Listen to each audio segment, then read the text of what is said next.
Isabella Johnson had always felt the pull of the unknown, a gentle tug that took root in her heart and grew stronger with each passing year. At 17, she stood on the deck of a small ferry, the hustle and bustle of Bristol harbor behind her. The city's elaborate sprawl lay sprawled against the horizon, a patchwork of stone and water that seemed to promise endless adventures.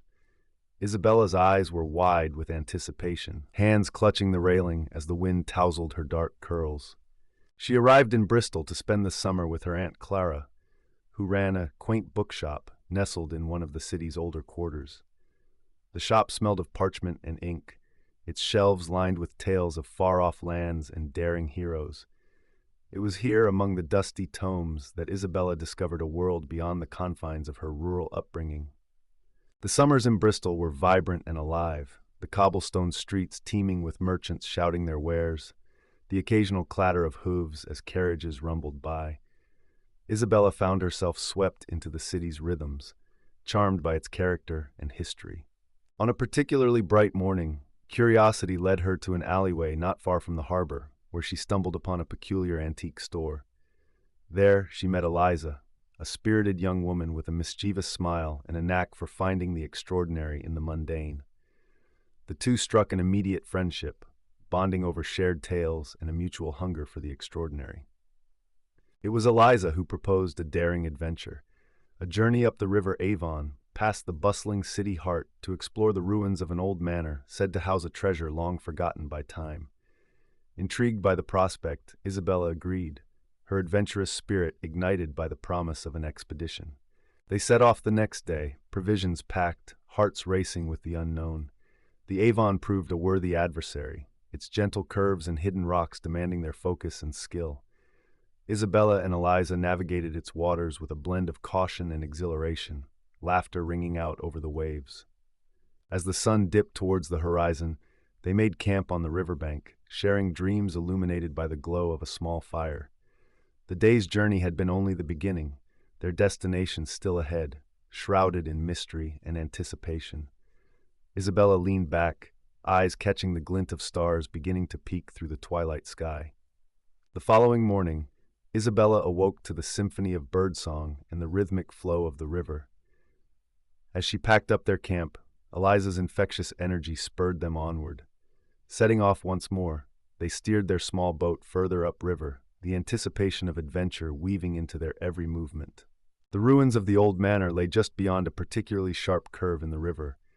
Overgrown with ivy and concealed by tall trees, the structure seemed almost to emerge from the ground, a delicate blend of nature reclaiming what time had forgotten.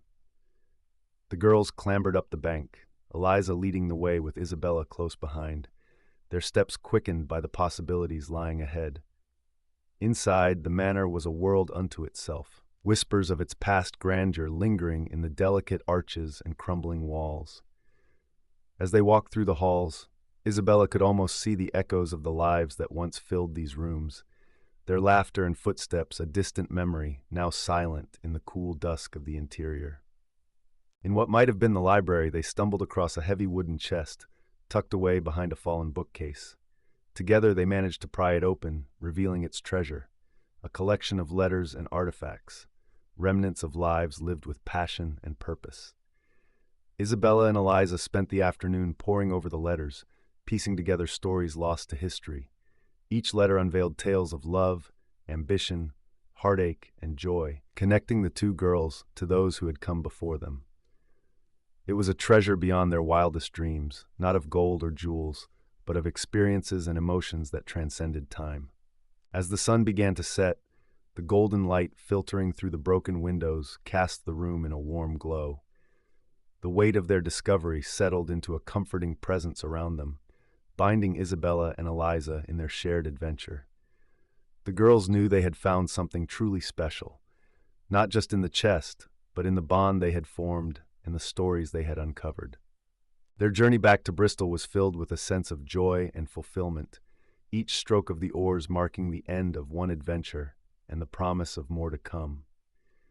As they approached the familiar outlines of the city, Isabella felt a shift within her, like a door opening to endless possibilities. Bristol's harbor welcomed them back with its bustling chaos, But Isabella's perspective had changed. The world seemed a little larger, a little more connected, and infinitely more fascinating. She had come seeking adventure and found more than she had imagined. The stories she now carried with her, new ones ready to be written in the pages of her own life, were the greatest treasure of all.